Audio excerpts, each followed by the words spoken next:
que a existência de mulheres transgênero e a paz mundial têm em comum?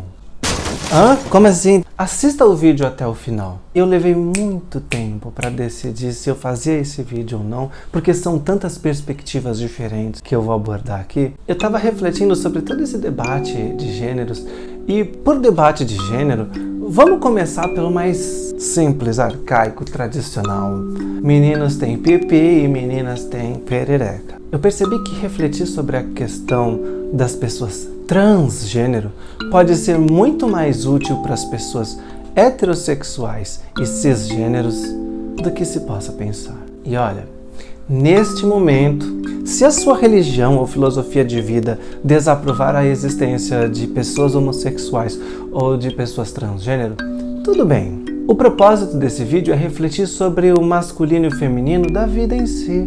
Precisamos conversar sobre os aspectos masculinos e femininos que todas as pessoas trazem dentro de si mesmas.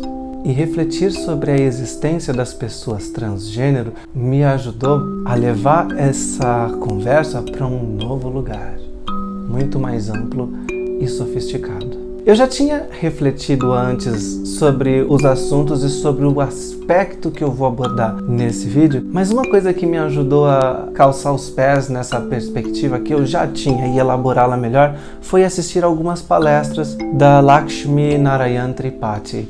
São todas em inglês, mas se você souber inglês eu recomendo. A Lakshmi Narayan Tripathi é uma ativista Hijra. Hijra é uma cultura milenar na Índia que assume a existência de um terceiro gênero, onde tantas pessoas nascidas homem quanto mulheres podem eventualmente descobrir afinidade no desempenho de funções do gênero oposto ou até mesmo assumir a identidade daquele gênero. Mas a comunidade Hijra, ela traz um aspecto espiritual e filosófico para a existência dessa pessoa homossexual ou transgênero que é muito interessante de se refletir. Ela aborda o aspecto espiritual acerca do corpo e da descoberta da pessoa que num corpo com um determinado gênero exerce a identidade do outro. Através dessa comunhão, despertando um nível diferente das suas percepções acerca das suas emoções, sentimentos, habilidades psíquicas e espirituais, tanto masculinas quanto femininas. Um menino nascer vestindo azul e descobrir-se rosa é o que o torna especial e único no mundo. A jornada pela sua identidade é o que torna esse indivíduo especial aos olhos do Criador. Percepções assim são muito comuns em diversas culturas ancestrais. Você vai ver em várias tribos indígenas e aborígenes por todo o mundo a existência de 4 gêneros: o homem, a mulher, o homem-mulher e a mulher-homem.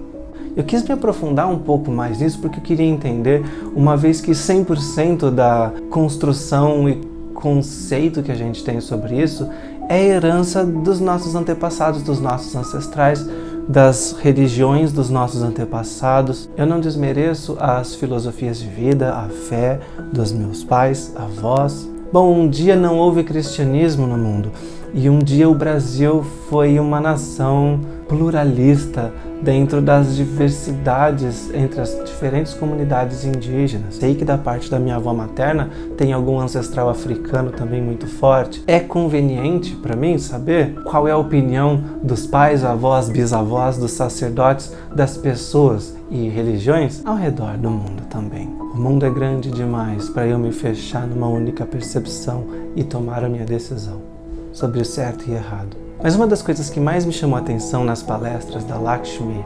Tripathi foi ela dizer que o que é molestado pela sociedade patriarcal não é a mulher, mas a feminilidade. E é aqui que essa conversa fica interessante e conveniente tanto para homens quanto mulheres, heterossexuais e homossexuais, cisgêneros e transgêneros. Não existe no mundo uma menina que nunca tenha ouvido algum comentário de um homem adulto dizendo: tá ficando uma mocinha, hein? Com conotação sexual. Ou então ela ouve: essa aí quando crescer vai dar trabalho. E muitas vezes a menina com 3 anos, 4 anos, 5 anos, já ouve isso de um pai, de um tio, de um irmão mais velho, de um primo, de um vizinho, mesmo de outras mulheres. Mas vamos lá, essa menina quando crescer vai dar trabalho. Por quê? Porque ela vai crescer e se tornar uma mulher atraente? Mas você já consegue olhar para essa criança e enxergar nela o potencial da sua sexualidade na vida adulta? A gente está falando de uma criança. Logo, não é um comentário inocente. É sexual. Você está olhando para a criança e se você um dia já fez um comentário como esse, entenda que isso se caracteriza como uma percepção pedófila. E não existe nenhuma mulher no planeta que nunca tenha sido vítima de pedofilia, seja num assédio trivial como um comentário desse, já na primeira infância. Criança gosta de usar roupa curta, gosta de ficar com a perna de fora, gosta de correr, gosta de pular, gosta de dançar.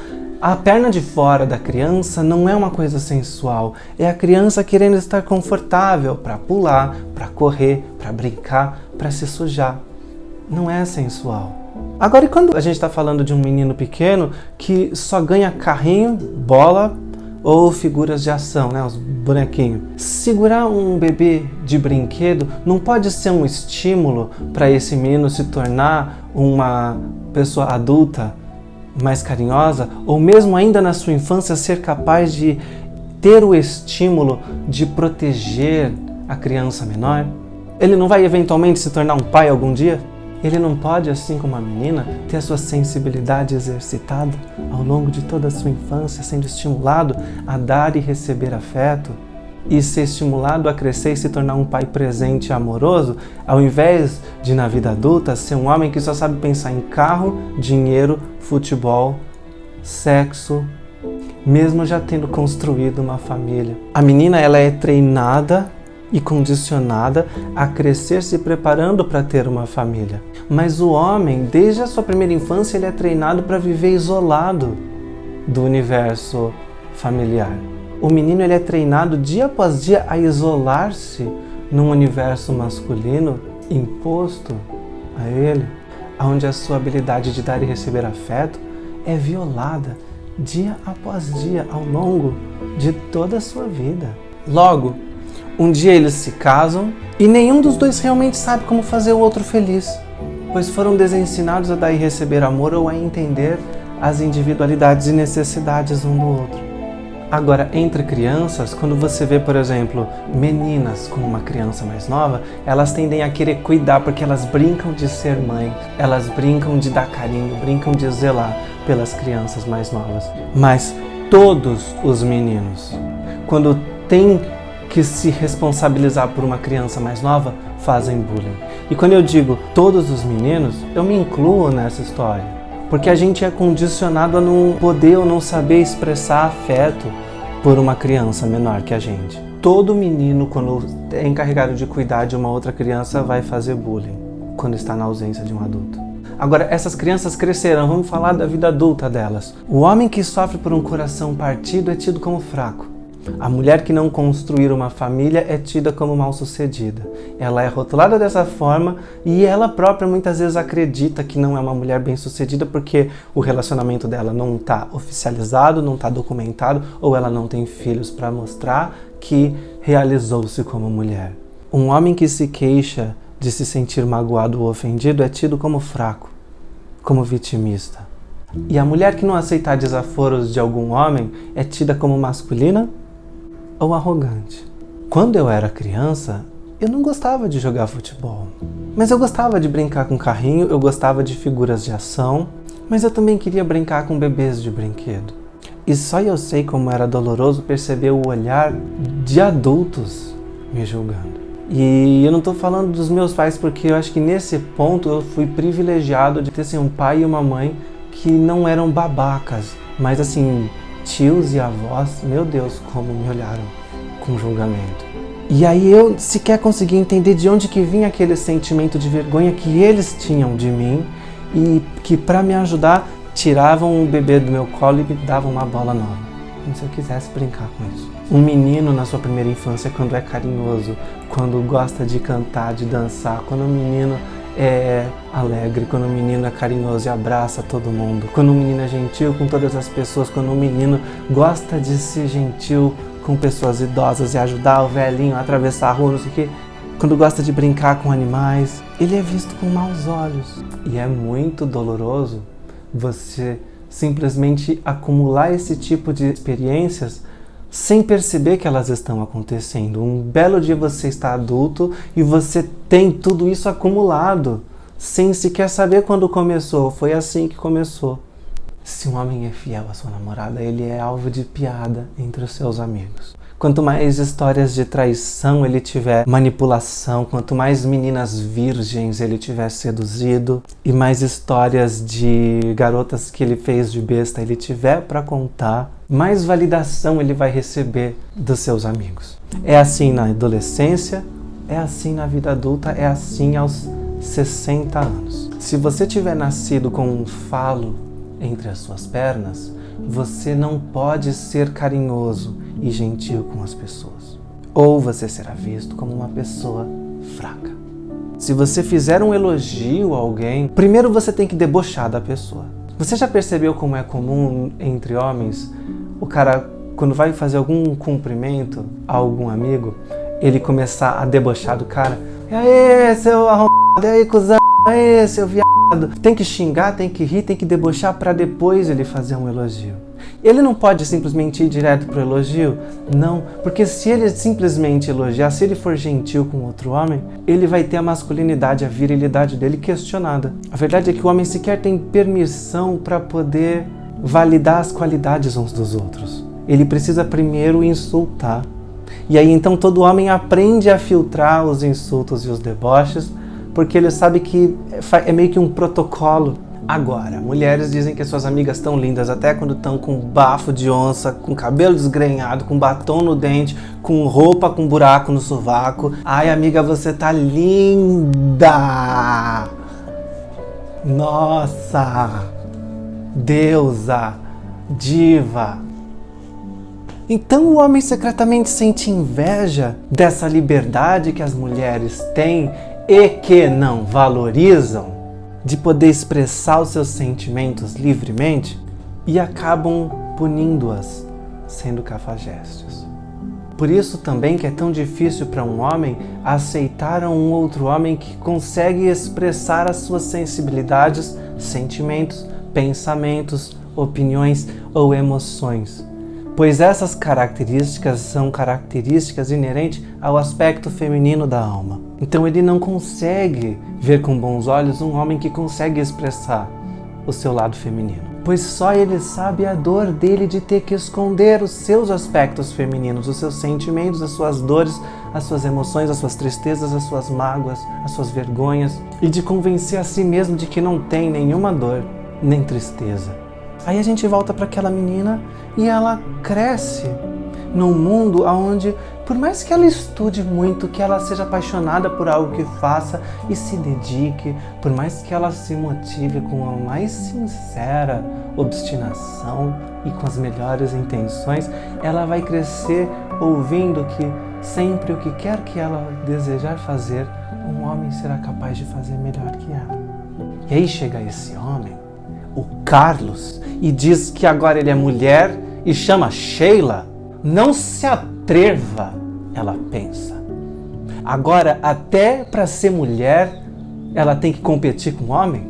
A verdade é que um mundo onde o Carlos pode tranquilamente ser Sheila sem ser questionado por outros homens ou mulheres, é um mundo onde um homem pode expressar-se de forma livre, sem, portanto, precisar trair a sua esposa para ser aceito por outros homens. Ele pode simplesmente ser um homem fiel, carinhoso, amoroso, porque ele não precisa de ter medo de expressar a sua sensibilidade e ser bom. E com relação ao Roberto, que por tantos anos você conheceu como Cláudia, a mesma coisa. Um mundo onde essa pessoa cujo corpo nasceu com um útero, sob a identidade feminina de Cláudia, e que ela possa se reintroduzir na sociedade por uma identidade masculina. Agora eu sou Roberto. É um mundo onde a mulher heterossexual, cisgênero, vulgo A mulher normal, a mulher de verdade, pode ganhar mais dinheiro que o marido, pode trabalhar e conviver com outros homens tendo visões mais contundentes, práticas, técnicas e efetivas sobre negócios do que todos os homens ao seu redor e não ter que lidar com ter a sua personalidade, feminilidade ou masculinidade questionada. Se Cláudia pode ser Roberto, a Fernanda, que nasceu Fernanda e vai morrer Fernanda, pode ser Fernanda a vida inteira em paz.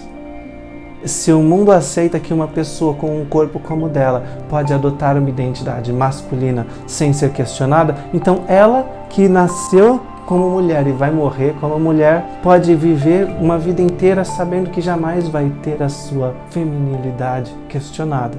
E nenhum homem vai se sentir ameaçado pelos aspectos masculinos dela, porque ela não é menos mulher por isso. E nem ele vai ser menos homem por saber apreciá-la ao ponto de se casar com ela, de dar emprego para ela ou de confiar a ela um grande cargo de autoridade. Ou mesmo ao não ser casada nem ter filhos, ela não vai ser tratada como uma mulher atrasada na vida ou se sentir sem sucesso por conta disso. Assim como essa mulher bem resolvida jamais questionará a orientação sexual de um homem quando esse homem disser não estar interessado nela, como tantas mulheres vulgarmente o fazem todos os dias. Não há nada mais cafajeste e machista numa mulher do que não saber ouvir não de um homem e imediatamente questionar sua sexualidade. E se o cara for gay e ainda não souber como lidar com isso? E se tem traumas, medos, e a mulher, por pura arrogância, se sentir no direito de questioná-lo por isso, forçando-o a se expor, conversando sobre isso com outras pessoas ao redor, outras pessoas que convivem, tornando uma questão pessoal dele num assunto de boteco, convencendo, inclusive, a todo um ambiente que ele é obrigado a conviver por trabalho ou por estudar ali, a questionar a sexualidade dele. Nenhuma mulher precisa explicar a um homem o porquê de dizer não para ele. Outro sim, nenhum homem precisa explicar o porquê de dizer não a uma mulher. E mulheres fazem isso no trabalho, mulheres fazem isso na sala de aula, em escola, no ensino médio, na adolescência. Isso é uma violência. Discutindo a vida pessoal desse rapaz, ou desse garoto, ou desse homem adulto, um aspecto da vida dele onde ele potencialmente pode carregar traumas muito profundos, como agressão física na vida escolar, como abuso sexual. Mulheres adoram dizer que não têm preconceitos, que têm amigos gays, amam se sentir descoladas, fazendo de conta que não são preconceituosas e adoram escancarar o armário dos outros, com o discurso de mostrar pro cara que ela aceita. Mas a verdade é que o que motiva a mulher a ficar querendo escancarar o armário dos outros é aquela ansiedade de tentar descobrir que ele não quer me pegar, ele não quer me comer porque ele é gay. Nenhuma mulher é tão irresistível assim. Mas vamos voltar agora com relação ao homem heterossexual. Um homem não pode dizer não a uma mulher sem que ela imediatamente questione a sexualidade dele, pois homens de verdade não podem perder oportunidades, certo? Logo, é frustrante e até traumático para muitos homens ter que beijar ou até mesmo ter relações sexuais com mulheres com as quais eles não sentem nenhuma atração, apenas para não se exporem a rumores e boatos, apenas para serem aceitos sem que ninguém num determinado ambiente o questione por isso. Meninos na adolescência não podem em hipótese alguma dizer não a uma garota. Ainda que ele a considere feia, ele tem que beijar. Se ela quer ficar com ele, ele tem que ficar com ela. Se ela estiver interessada, ele não pode dizer não. Ainda que ele fique com ela para depois fazer chacota e falar mal depois. Mas não pode dizer não. E isso é uma pressão psicológica.